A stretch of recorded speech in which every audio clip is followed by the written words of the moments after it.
I think he froze. Oh. Let's see. Pat froze up.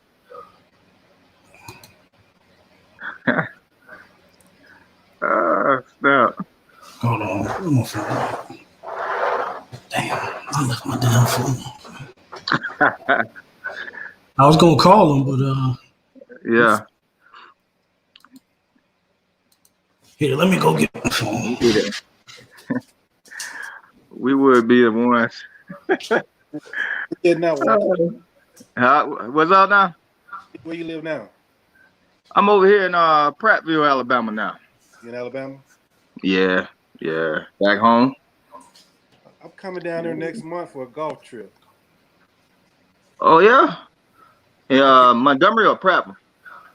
I'm not sure. Bull Shoals or something like that. Gulf Shores. Oh shit, I'll have to look it up. Yeah, Gulf Shores. That's a little further away from here. Gulf Shores. I think that might be about north, south of us. Just getting to call you, man. My bad, man. I don't even know what happened, man. Everything just shut down on me. Yeah. So, we're about a minute into the show. We having some technical difficulties. That's expected with what's going on right now. So we want to welcome everybody to episode 3 of 4 Veterans by Veterans. I am one of the co-hosts, Specialist Patterson. We got another co-host, Specialist P. Ken Walton. And then we got our third co-host, Sergeant First Class Jamal Davis. And then we got a special guest this week. I don't care where y'all at right now. I need y'all to stand up, get on your feet right now, and give a round of applause for our mentor, our leader from back in the day, Master Sgt Jesse Player. Yes, sir. Player, what's going on with you, man? Oh man, I'm just trying to live my best life. I see you doing that, man. I see you doing that, man. Yeah, we trying to get like you. Oh, I don't know about that. Y'all surpassed me. I'm still chasing you.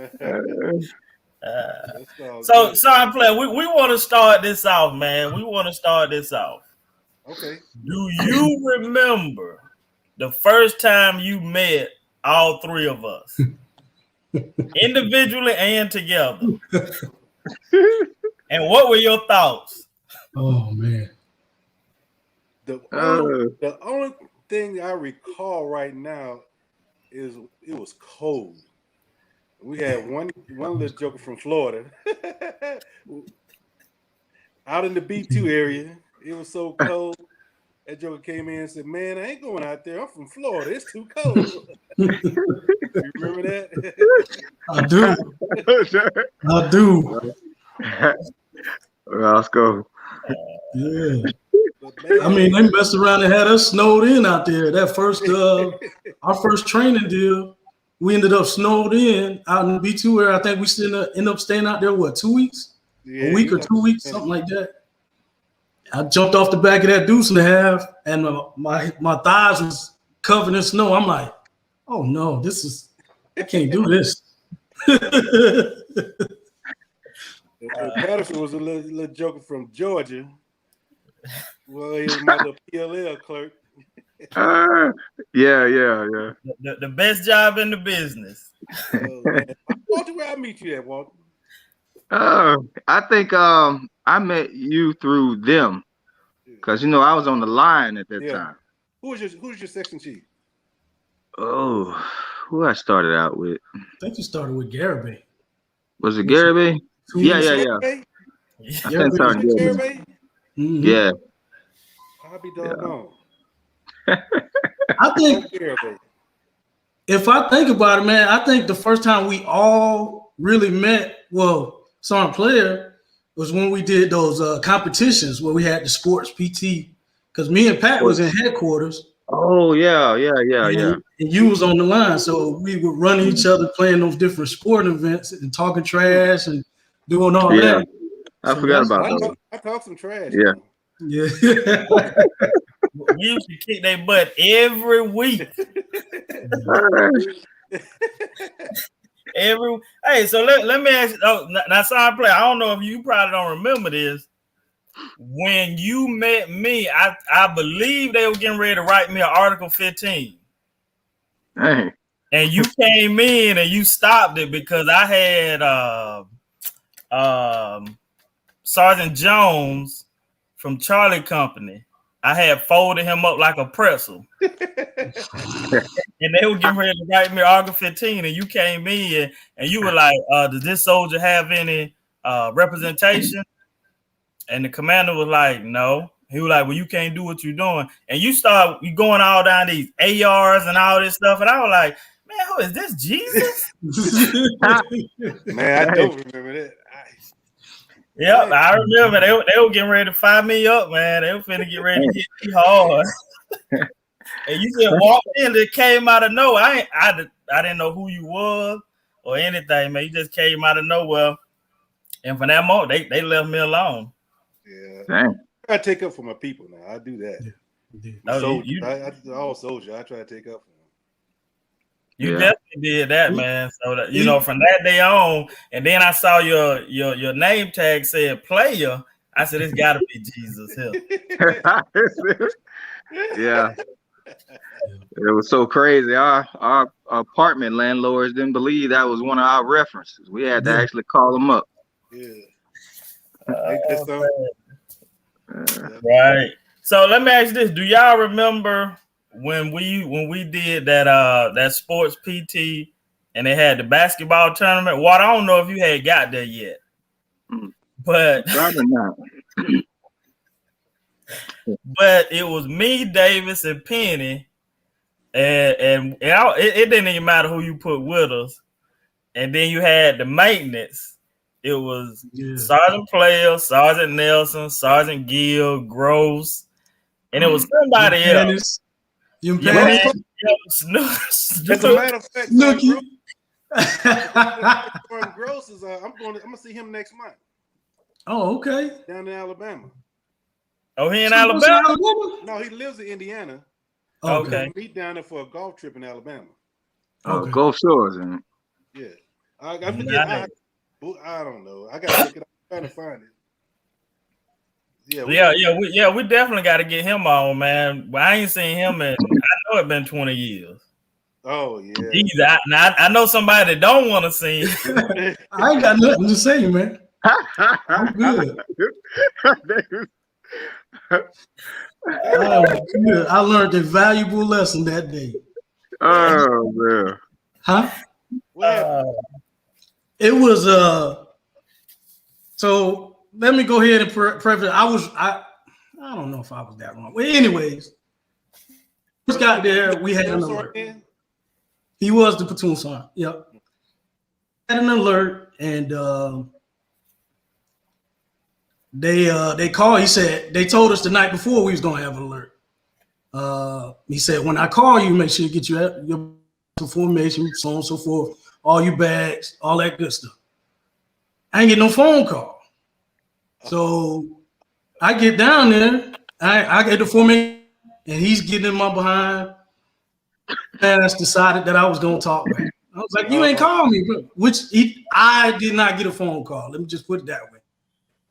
And he snatched my damn Kevlar off my head, and I lost it. Serious? I'm dead serious. I lost my damn mind. I was wrong because I shouldn't have been running my mouth. But he snatched my goddamn Kevlar and chucked it. And then First on Heart came over there, and First on Heart, old school. You don't talk to my NCOs like that. Light them up. And I got hemmed up for that. Not me. I never had no more problem with Sergeant Gross since that day. I never opened my mouth again. But I had an issue that morning. Let's just put it that way. Wow. Yeah. I'm trying to think. I don't know if I remember that one, man. I might have been we weren't even in the unit maybe 2-3 weeks. Oh no, maybe 2 weeks. It was way before you got there, Sergeant Player.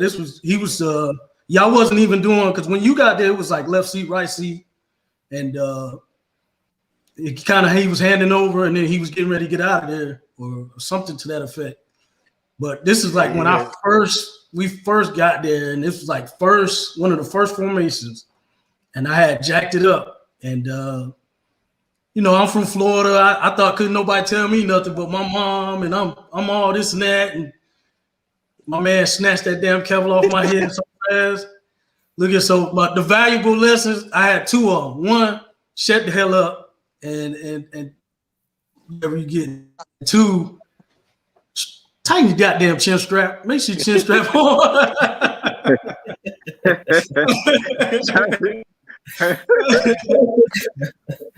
Yeah. Right. And yeah, you're right. He was the platoon sergeant when I first got there too. And it was him, Sergeant Gill, and there was I can't remember the other sergeant, but he left. And that's when Sergeant Player came in. Didn't you have Doudril over there too? Yeah, I had Dodger. Yeah, I had Dodger, but Dodger was up there with the Sergeant Major and all them guys, man. He when I got there, he left. He put me in, and then he left and went to school and said, "Hey, you got it. You just came from school, from training."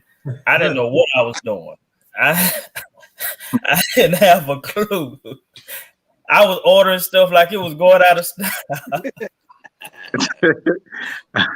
They were like, "Hey, you went over the daily budget." Oh, I got a daily budget. Nobody cares about no budget, Yeah, why you ordering that radio? Well, I want to listen to some radio.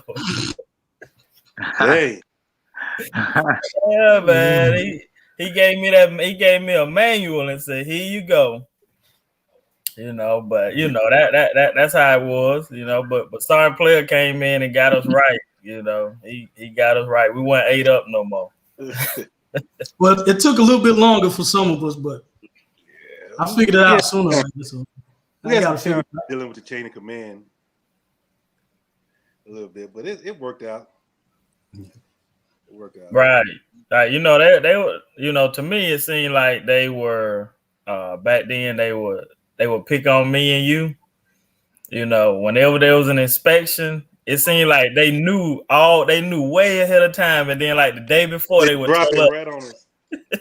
Drop it. I was like, every week it seemed like we did back-to-back inspections one time. I was like, I just went through this inspection last week. Why are y'all picking me again? Because all the other stuff was jacked. That was Morrison. Right. Yeah. And then Sergeant Player, he would come to me and be like, "Hey, you got this, and this done?" I'd be like, "Nope. All right, I need it done in like an hour." Well, don't look like I'm going to child. Hey, dispatch him in and send it down range. And look, this was the crazy thing. Anybody else came in that unit and asked me to do something during that time. Man, I'm chucking deuces at you. I remember there was a captain. He came in and he chewed me out one day because I just left. Hey, man, what are you gonna do? He's a captain. Anyway, he's just 03. Yeah, man, that's it, man. I didn't understand what the rank was. I just know they didn't talk hard to people. So you was good. Yeah, I was good. What he said, he just gonna talk to me. Oh man. But look, so let me ask y'all this. So we're gonna get into I'm gonna say these names, and I want y'all to one word answer. Okay, when I say these names, when I call these names out, one word answer from each one of y'all. All right. So we're gonna start with Walt. All right. Gunny Love. Oh man, you know what? I was just thinking about that dude. I was sitting here about to crack up. I'm like, let me chill because I wanted to bring him up, but yeah, that dude was cool as hell. Gunny Love. I mean, sharp, cool, and it never, for me, was never one to try to shine on you. Give you a chance and let you know the little what you call them, where they check you real quick and get you straight. And after that, you was on your own after that. But yeah, dude had me rolling. Yeah, in the SNA. All right, David. Yeah. Gunny Love, leader. That's the first thing come to mind. Like Walt said, he come to you. He didn't try to, if you were jacked up, he get you hemmed up, get you squared away, and it was over with. It wasn't no, I'm gonna blow you up in front of everybody in grandstand. It was, hey, I'm about my business, and that was pretty much it. So yeah, that's the first thing that I think of when I think of Gunny Love. All right, Sgt Player. He was a pretty solid leader. He had a few little personal challenges, but he was for his skill set, he knew it. He knew his skill set. Now he was technically and tactically sound in that stuff. Yeah, we had to grab Gunny a couple of times. He about to get on somebody. Yeah. We had to grab Gunny a couple of times. Yeah. All right, Gunny, for me, I just remember the first time I met him, he had the Malcolm X glasses on. Yeah. That was the first time I had seen somebody with the Malcolm X glasses. I was like, man, he must be a Muslim. So let me He came there for service battery, right? Right. He was. Yeah. All right, so let me ask. All right, so we already talked about Groves. Staff Sergeant Gill. Well, I don't remember Gill. You don't remember? I I know Dave was remembering. Yeah. I'm trying to put some words in my head. Hold on, let me think. He was all right. He was fair, dude. He was fair. But if you wasn't in, I mean, look, I have burn with y'all anyway because y'all cut me from the. We had a good basketball. Y'all cut me from the basketball team because y'all wanted to be all maintenance. So then I'm here with scrubs. You know what I'm saying? I got scrubs on my squad. Y'all handle everybody. So Sergeant Gill wasn't playing no ball. Come on, man. Snooky neither. Whatever his name, Snook. You weren't playing no ball. Your pandas? Y'all don't put me over there with the scrubs. I'm over there with a Fanador. Come on, man. Oh yeah, Fanador. I had me with the bad scrub. We ain't a chance. We ain't got no chance. I'm trying to do Kobe numbers over there, man. All right, Sergeant Player Sergeant Gill. That was my shop foreman, old Bradley Gill. Yeah, he was cool. He was cool. I'm still in touch with all those guys. Are y'all in touch with them? Gill? I've been looking for Sergeant Gill. Yeah, Gill is he's on my Facebook page. He's down in Texas. He works for the VA, I think. That's right. He is from Texas. I remember that. Yeah, he's from Texas. He works with the VA. I haven't talked to him in a while, but he got out, back problems or whatever. I think he med board out. That's right. I do remember him. Yeah, I remember that. Now, first time I met. Say that again. I think he made staff sergeant while I was there. Right, he did. He was staff sergeant. Yeah, he made staff sergeant. And he didn't let nobody forget that either. Matter of fact, he was the guy when I folded up that sergeant like a pretzel. He was the guy that came and tapped me on my shoulder and told me I had to turn him loose. I said, asked for it though. He was like, Patterson, you still got to turn him loose. Turn him loose.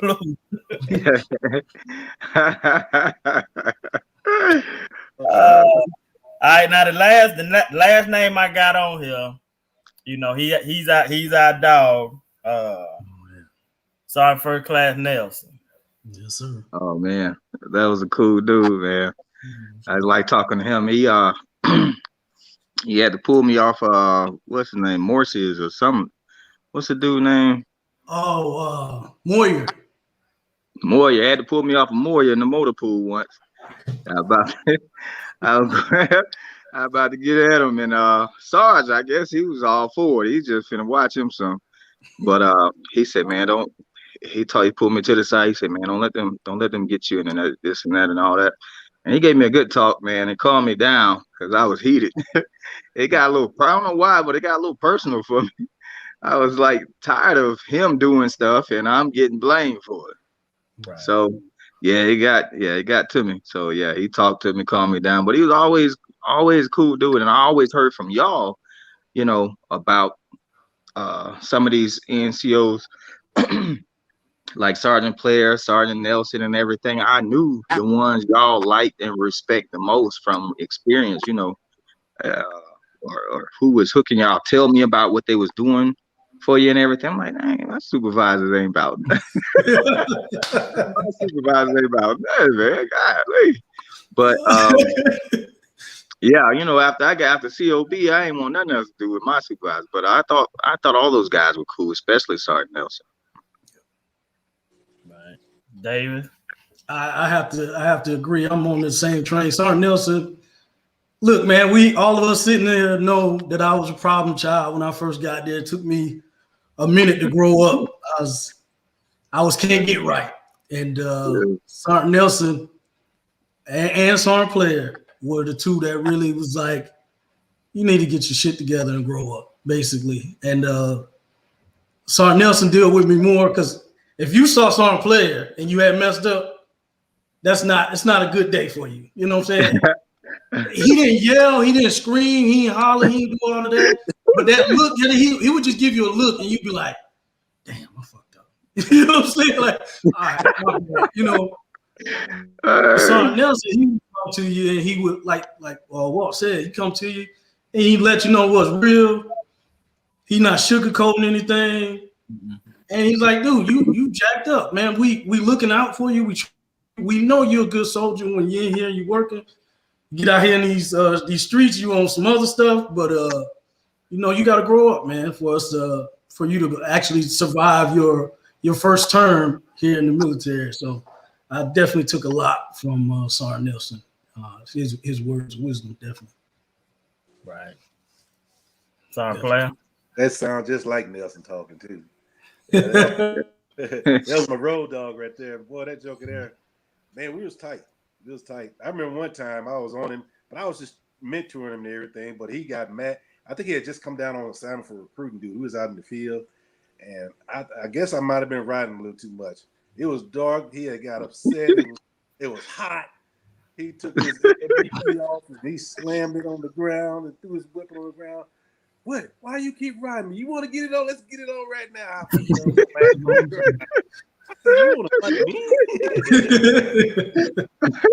me? What is wrong with you, man? At my ass, I really right. That's not I'm recruiting and this and that. You started riding my.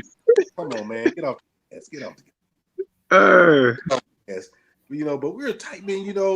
He was only 4 hours away from me when I got out here, and I honestly didn't know there was anything wrong with him at the time because we used to communicate, talk on the phone, this and that. He went to California, Steve Harvey show. He was doing all these things, and I'm still gonna try to reach out to his sister and try to figure out what happened. Right. Yeah. So I mean, I was like, that caught me off guard. I'm like, what? Yeah, me too. Yeah. Because he came about an hour away from me. He went to Branson or whatever, and we talked. I said, I'm like 45 minutes away. We were supposed to link up, but we never got a chance to link up. But I don't know. I'm still trying to find out. Right. But he did good with his career. He did 20 some years. He switched over to be a recruiter. He stayed out there. He did pretty good. Yeah, he did. That's our dog. And for me, man, I still use this saying till today. He used to always come and ask me this question. Patterson, where you think you at? You can't have stuff your way. Always come ask me that, man, and I still use it today with my people. Man. Y'all think y'all at Burger King? I knew when he was serious and when he was joking, man. When he got serious, He wasn't studying one time, man. You knew. Hey, he on you. Talking straight. Talking straight. He on you. Yeah. Yes, sir. Yeah. So let me ask y'all this. So Song Player, you did about 30 years, right? 25. 25. Davis, you did 20. You did 20 right on the dot. Nah, I did 21 in 7 days, something like that. 21 in 7 days. All right. I completed my initial contract. Well, I was supposed to leave. I was supposed to leave first. Right. Because according to Sergeant Nelson, I was gonna stay in and you was gone. Yeah, that's true. I remember that. Yeah. And so would you all do it all over again? Most definitely. Most definitely. So would you change anything or would you just let it ride like it did? Well, it's some things you would like to change, you know, if you know then what you know now. But for the most part, I'm blessed, man. So, hey, I'm in good health, and hey, it is what it is. Right. We all go through rough patches in the military. You always deal with some people that ain't quite right. You find your ways to get through those little trials and tribulations, and you know it works out. So when I got to that level where I was at, I'm gonna do it my way because I remember all the wrong ways. A lot of people did a lot of things, so I want to make sure I try to lead something, show what right looked like. Right. You definitely did that. And then look, you got Sergeant First Class Davis who was working on trying to be first sergeant. That's under your hierarchy. He in your hierarchy. I'm in the coaching tree. I'm in the. I mean, I took everything I could from you, Sgt Player. Who else, man? I took some stuff from Sergeant Gross. I did take some. When I went to Fort Benning, there was some stuff that I took from Sergeant Gross that I used. But I think the main thing I took from you was like leadership don't require all this hollering and screaming and all of that. Like, and then the other thing I took was whether that soldier make a mistake or does something wrong or whatever it is, he's still a soldier. You still treat that soldier that way. It's nothing personal. It's business. We're gonna try to get you squared away. If you made a mistake, so on and so forth. If you can't make it for everybody, we'll get you up out of here. But it's not a personal. I'm still gonna treat you like a soldier every day, twice on Sunday. So, right. Well, man, you know what? I never had Sergeant Player as a supervisor, but I always thought, and I never said anything. I said, man, y'all been not screw up, man. I don't know about that too, man. That's why that look meant so much. Like anybody else could give me that look, and I'd be like, yeah, Player, something else give me that look. Right. Yeah, I said, man, I don't know y'all to mess with this guy, but his whole demeanor was cool, but I didn't want to see the other side. Yeah, I didn't see the other side.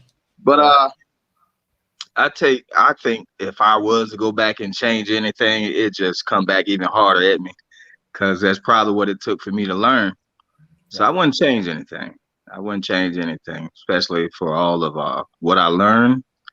And not just from experience, but from the people, And I learned this throughout life, just after even in the military and even after, like David said, leadership is not all that, hollering and cussing and carrying on, trying to call yourself jumping down somebody's throat.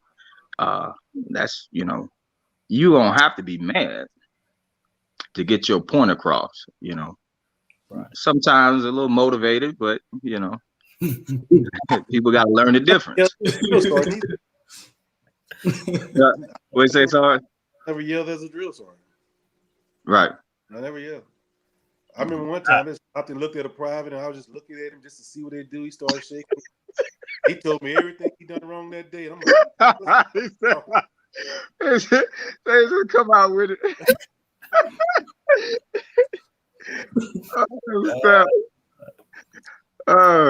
Yeah, and you know that look that you used to give. You probably don't remember. Y'all made me take back my first car. It was a 1999 Nissan Altima. I bought it. Y'all made me take it back to the. I ended up getting a 1994 Ford Taurus. we did that. Yeah, y'all did that. You and something else, man. Cause y'all like, man, listen here, Pride. You don't even make enough money to pay the insurance on this. And I ended up taking it back, man. 1990, yep, Nissan Altima. Took it back and got a Ford Taurus. My payment was $200 a month, and the insurance was $250. I remember that Ford Taurus too, boy. They kept that mother clean. I do too. Yes, sir. So let me ask y'all this now. What advice would you give the next generation of soldiers coming through? That's a great question. Who going first? I'm sorry, Sgt Player. It's all about discipline. You gotta have some discipline. You know, the soldiers nowadays, I mean, the army has changed so much. You got soldiers that are getting promoted so fast and turning around. I see E5s as drill sergeants now, whereas as a non-commissioned officer, us coming through an E5 is still trying to learn how to be a leader. Right. So, you know, you got to have discipline. You got to have discipline, and you got to have compassion too, because a lot of times, especially with me, when somebody's acting out, doing a lot of crazy things, there's something going on with them. So as a leader, you got to say, okay, what is going on? Why is this soldier doing X, Y, and Z?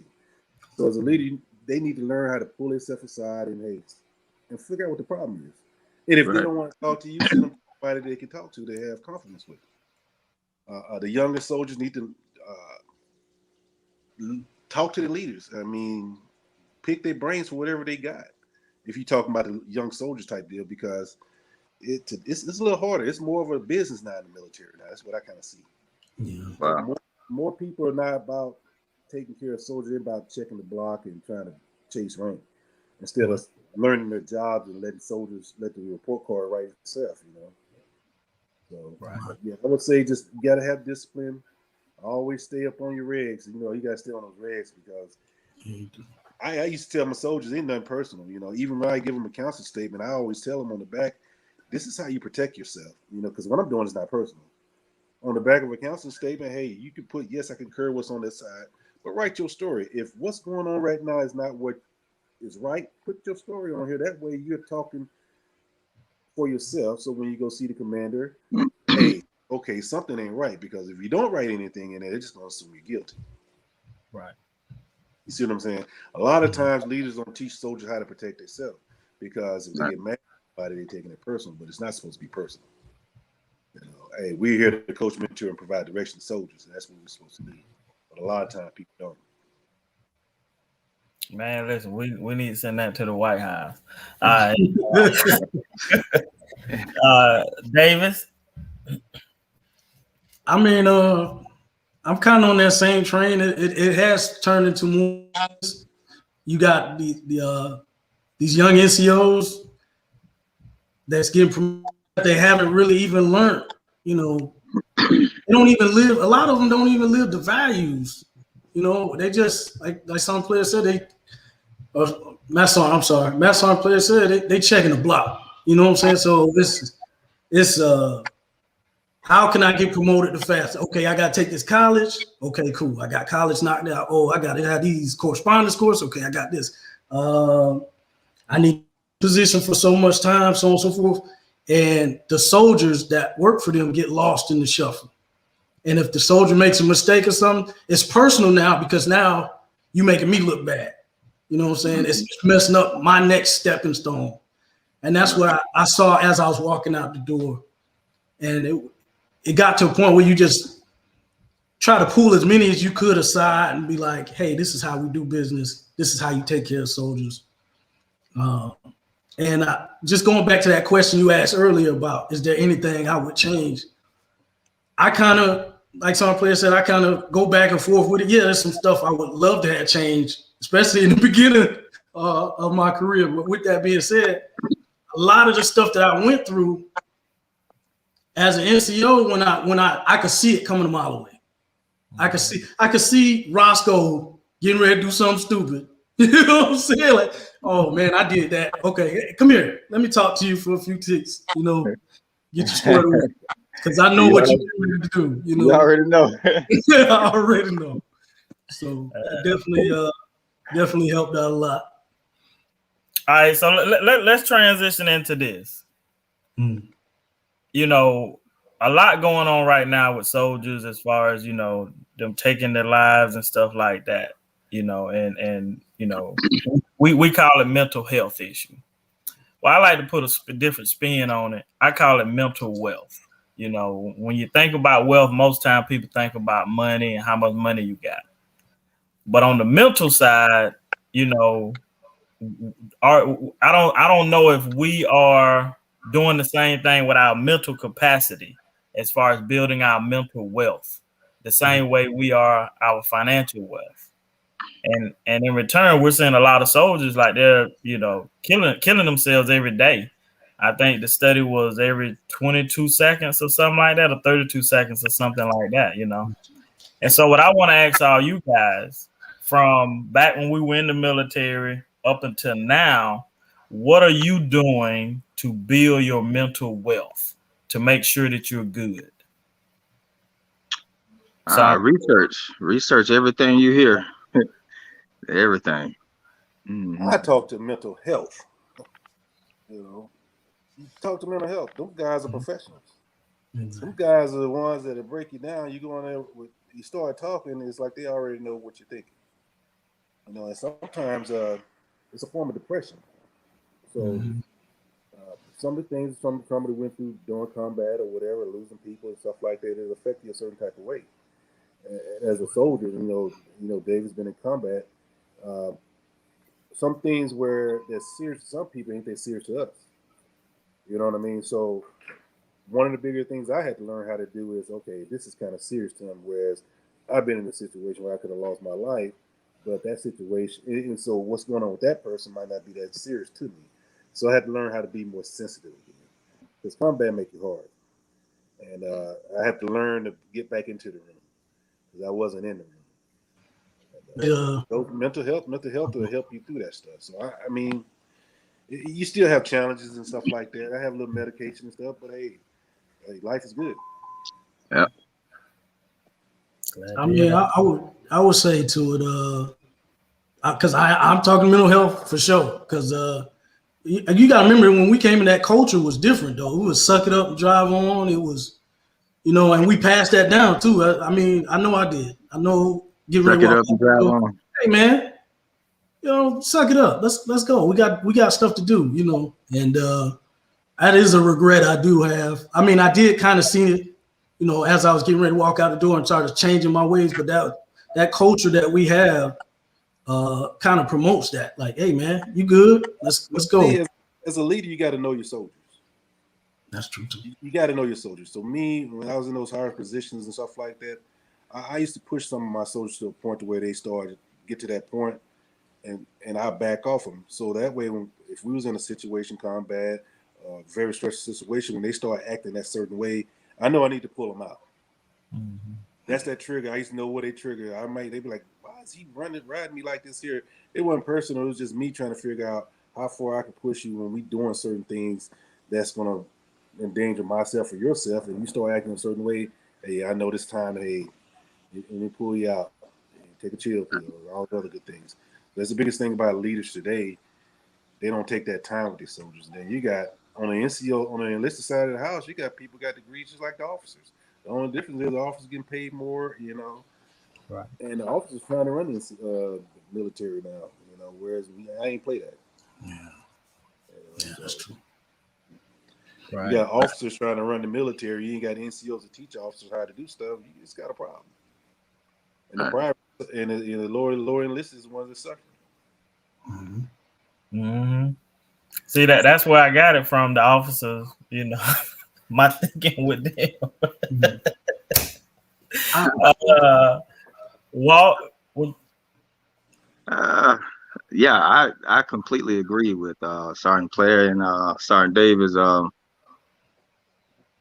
Got to get to know what they say. You got to be 10% smarter than your equipment. And from what I found out in Fort Polk, I was equipment.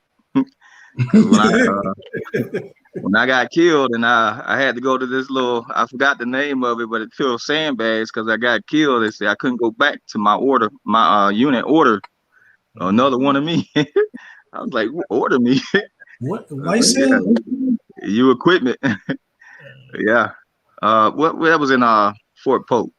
But as far as mental health, when I came back from Iraq, I had some issues that I tried to shake off. I thought, I just need a little time, to myself or whatever. But people could see it. Mm-hmm. They could see it. As I look back, I didn't know what was going on, but people could see it. I was coming to formation late. Sometime I ain't come. They called me. I was in a hotel somewhere or whatever, but they talked to me real. I mean, they wouldn't, do like they would normally, like like you talking about the old military. Normally, yeah, they finna chew you up, but they talked to me just as cool. Like, hey, look, listen, well, you all right? Are you safe? Are you somewhere? This. I'm like, yeah. And I had this hair trigger. I felt it where I was just waiting for someone to say something, the wrong thing, whatever, real confrontational. And this is like immediately coming back from Iraq. And they said, well, just stay where you at. We're going to get back with you. We're going to formation. We're doing this and that or whatever. And I'll call you, and let us know if you need someone to come and get you. I mean, real cool about it. And it took a while once we finally got to go on leave because they didn't let us go immediately. They held us there for a second. I went on leave. I thought I calmed down. I said, this is all I needed. This is all I needed. But eventually it came back at me. I had blackouts and stuff like that. I was getting suspended from my job. I worked at a prison and this stuff was coming back at me. And I finally went to talk to somebody and they got with me. And the lady, when I talked to her about what I had on, man, it looked like I thought she was about to cry. I don't know what she was, a social worker, counselor, something like that. Like she had tears in her eyes. And shit got quiet as an awkward moment of silence in there because I was like, okay, what did I say? Or not, what not? And, what just happened here? I think like we just lost two of them. I'm still here. Can y'all hear me? You still good? Oh, there we go. There we go. But yeah, and that's when I got diagnosed with PTSD. Actually, it was IED PTSD. Mm.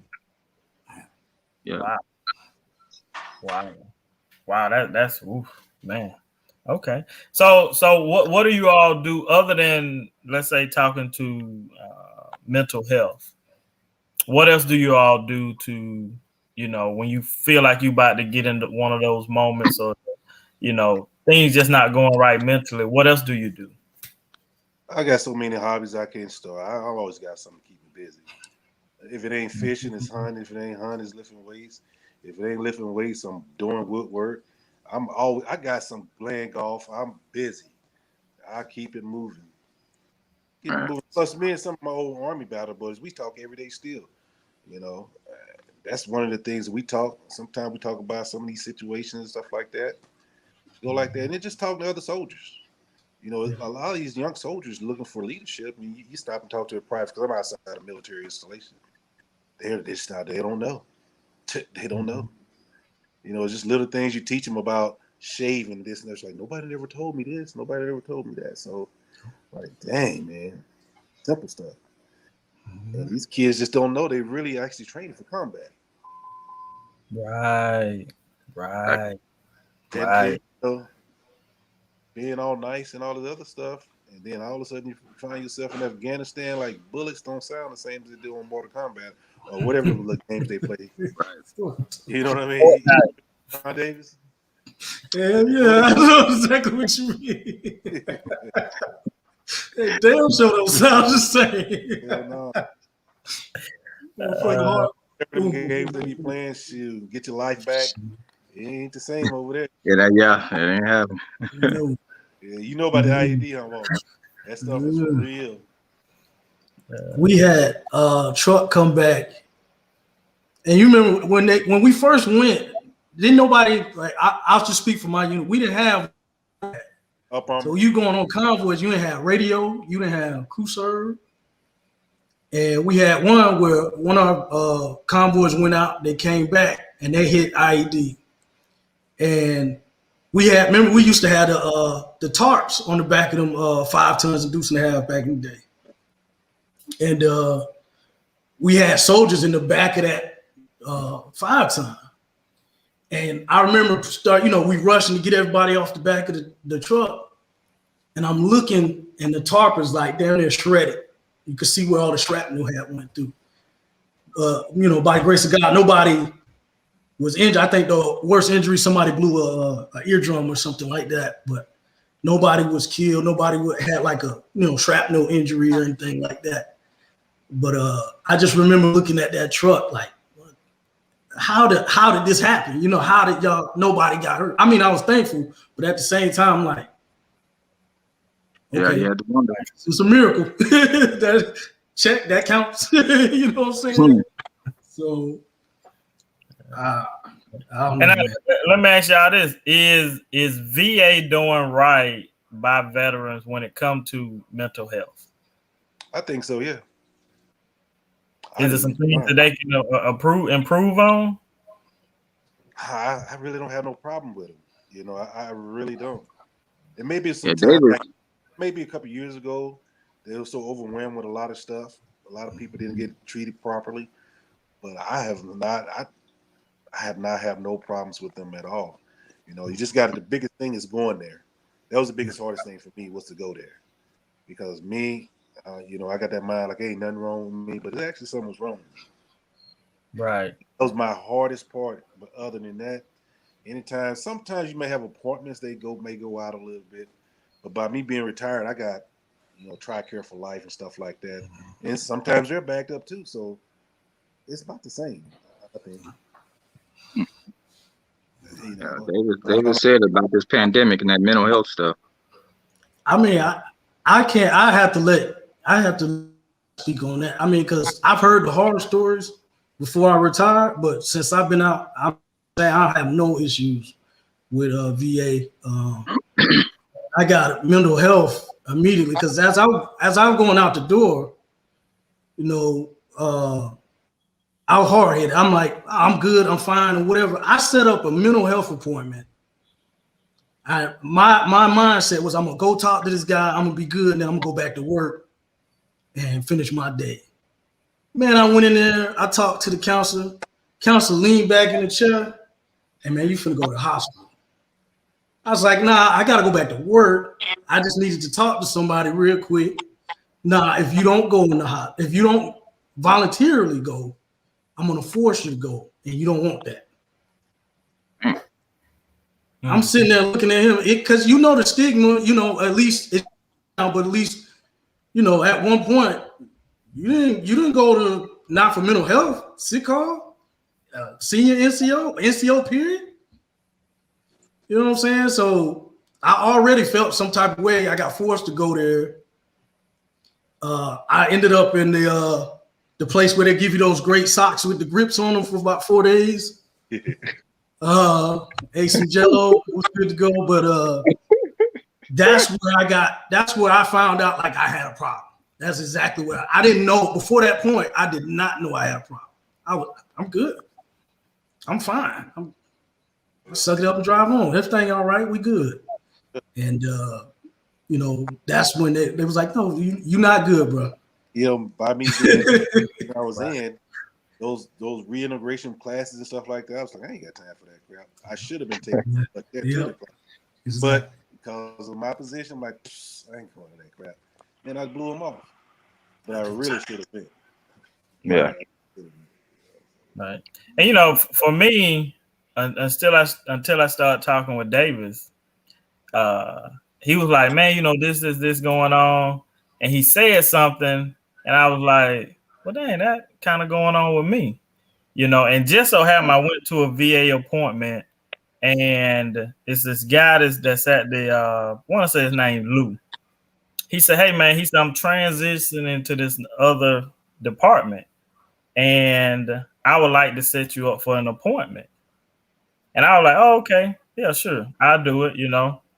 And so when he set me up with somebody to talk to. I get in there and start talking, and you know, stuff from years back, that I had, I guess, kind of pushed down. You know, it used to be an old gospel song about the goat was down in the well, and the man went to bury him, and he put the dirt on him, and the goat would shake it off and pack it up under his feet. Well, come to find, that's what I was doing. I was just shaking stuff off and just packing it up under, you know. And I think that's what we all were kind of doing, is that, you know, you shake it off and you pack it up under your feet and you think you're getting higher, you know, but you still got all that stuff that's up under you, you know. And if you don't start, you know, dealing with it, you know, whether it be day by day or minute by minute, like it'll start eating you up, you know. And like you said, well, you know, people can tell, you know, when there's a difference in you and you're not your normal self. You know, so and I've never had any, like, VA has been a godsend for me. Every time I go up there, you know, they pay me. You know, they put me in a 3-star hotel. You know, they feed me breakfast. So, you know, listen, what's going on? I haven't had a player like that, man.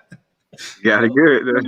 Yeah, so anytime they want to send me to Tampa, man, I'm like, hey, let's go. I'm ready to go tomorrow. You know, now I could talk to my counselor just right off this here iPad on my phone. They got a little link. You can just talk to them right there. Hey, look, man, I need to holler at you. You know, hey, we get down like that. Mm-hmm. You know, so, hey, yeah. Especially when the pandemic hit, that's the first thing my counselor say. Hey, we ain't gonna link up. You're not driving to Tuskegee no more. Hey, I'm gonna send you this link, and we'll link up that way. So, and then, you know, also, like, you know, the vision for this podcast to become that as well for soldiers, you know, because there are a lot of soldiers that they're going through stuff and they don't know how to talk about it, you know, and that's the vision for this podcast. We can bring some soldiers out, man. Like, you know, where you can come out and talk about stuff that, you know, that normally don't get talked about or heard about, you know. And so that's the vision for it, man. For veterans, by veterans, you know, and we don't have to, you know, we don't have to keep dying every day. Like, you can come right here and you can talk about those issues and we can get them on the table. And also we can start getting people help in the future, you know, with all our connections right now. You know, with Sgt Player, you being in the Midwest, and you know, Davis, you in the South, Walt in the South. I'm in South Florida. Yeah, you know, Davis and I don't switch places. Yeah, You're a Georgia boy, and I'm a Florida boy. You know, so you know, well, we can get people help. You know. But you know, we about to run over our time, so we're gonna do our ending words. You know, Walt, if you want to leave us with something and let the people know where you can be found. You can reach me at Ken Walton, Kin Walton, at Facebook, but or Messenger, either way. Anything that you heard here, or especially from me, you know, I don't know, maybe you feel like you want to add more information. You got some good resources or something you know you can help out with, or if there's anything incorrect or whatever. Like I said last time, I stand to be corrected. But it's good to see Sgt Player, man. I ain't seen him in some years, but it's always good to see my buddies, you know, my other battle buddies. But yeah, I haven't seen Sgt Player in years, so that's always good. Brought up some good memories. Yeah. All right, Sgt Davis. I don't want to be found, but just if you have just the slightest inkling that you need help, there's so many resources out here. Whether you retired from the military, where you just ETS, whether you got out, whatever, reach out to somebody and get some help. And if you don't know you got a problem, reach out anyway and let somebody help you out and figure out if you got a problem, instead of packing that dirt up and standing on top of it looking crazy. Go get some help. All right, sorry, player. Hey, I pretty much the same thing everybody else said. My Facebook page is my name exactly. And if you know me, you already know you can reach out to me anytime. It don't matter what time it is. If I hear it, I'm going to answer it. If I can help you, I'm going to help you. If I can't help you, I'm going to find somebody that can. So just all stay positive, whatever we got going on, and hey, it should work out. Treat everybody how you want to be treated. That's how I see it. Correct. And then this is a number. It's the Veterans Crisis Line, and you don't have to be a veteran to call this number either. You can be a regular civilian, police officer, fire. Anybody can call this number right here. It's 1-800-273-8255 and press number 1. And I say that again: 1-800-273-8255. Press number 1. Make sure you hit the like button. Make sure you hit the love button. Make sure you share us, subscribe to us. The Impact Media channel. We all on Facebook. We're on Instagram. It's the Impact Group. Go and hit us, like us, share us. On YouTube, it's the Impact Media channel. And on Twitter, we're coming to a space near you. Peace. All right.